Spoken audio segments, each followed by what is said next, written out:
Today I'm playing Dead Rails, and I'm going to be showing you some strategies that I've been using to finally beat the game. As you can see, I got a lot of bonds, I completed a ton of quests. Oh yeah, the first tip I'm going to be showing you is the quests. Quests are very useful, as they can give you a ton of bonds. I definitely recommend getting the Bounty Hunter is really easy. Escape's just an extra 5 bonds. Unicorn, I actually found it surprisingly easy, but they're actually quite rare.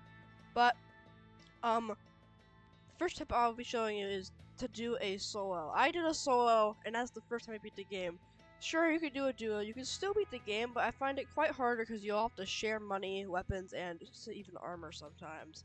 That's why, if you beat the game on a solo, you'll and unless you self-revive, you'll complete the game without having any player die, and that counts as a solo, and which is why I have so many bonds. Or I used to. I spent most of it on Vampire. And then, stuff like Tycoon, definitely recommend. And then you could spend the money you got from Tycoon to get recommended dosage by drinking 10 snake oils in 10 seconds. But one of the main strategies is actually inside the game, where if you go into a match over here, once the elevators have cleared up, or not the elevators, sorry, I'm used to playing doors usually. Once the elevators, or not the elevators, darn it. But yeah, it's gonna involve newspapers. You've probably all heard this strategy before, but yeah, the strategy is you're gonna need to grab the newspapers at the beginning in order to form a barricade, and definitely recommend blocking out windows. And yeah, this strategy is very nice as zombies can't walk in it, and it's super useful. Spoiler alert, at the end of the game, you will encounter a ton of bandits and zombies about trying to kill you, and you have to survive for like a good amount of time.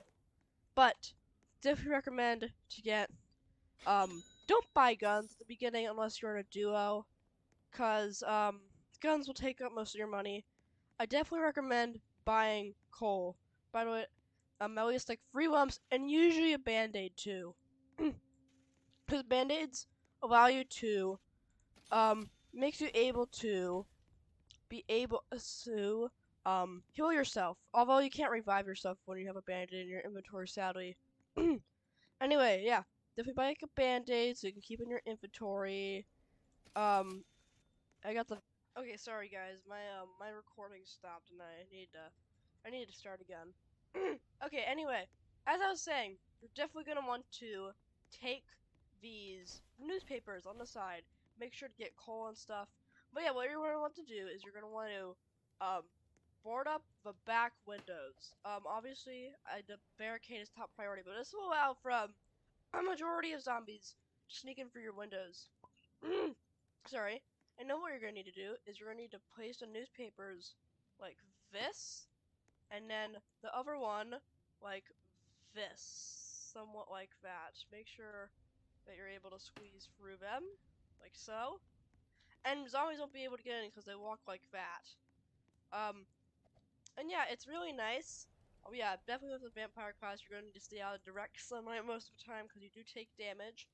And one of the best weapons in the game is the bolt action rifle, which in my opinion I think is the best gun in the game, other than like the turret or something. You can't buy them from the shop. They're semi-rare, but they hit the head, and they 2 hit the body. I think the execution is also a bit better, but it's the best like really overpowered gun you can get. And then I highly recommend you always try to kill bandits along on the road. Although don't try killing them with your melee weapon. And then a highly recommended tip I have to give you guys is that you should definitely not raid a town until you have at least a gun and a lot of ammo. And don't go through the towns too fast, as the zombies can really stack up, and then that would be a big problem. And here's my first house coming up ahead.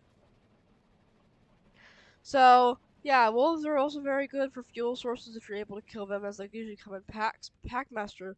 Ooh, there is a dynamite zombie. Haha. Wait, he's gonna blow up. Obviously, you do have a melee buff. But yes, and another tip I find very useful,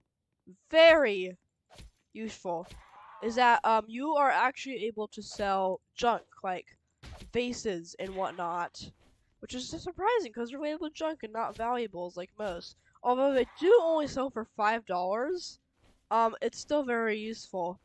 And yeah, and this vampire speed buff can come in useful so many times. You don't even need to get a horse. Although, yeah, definitely the buffs are annoying.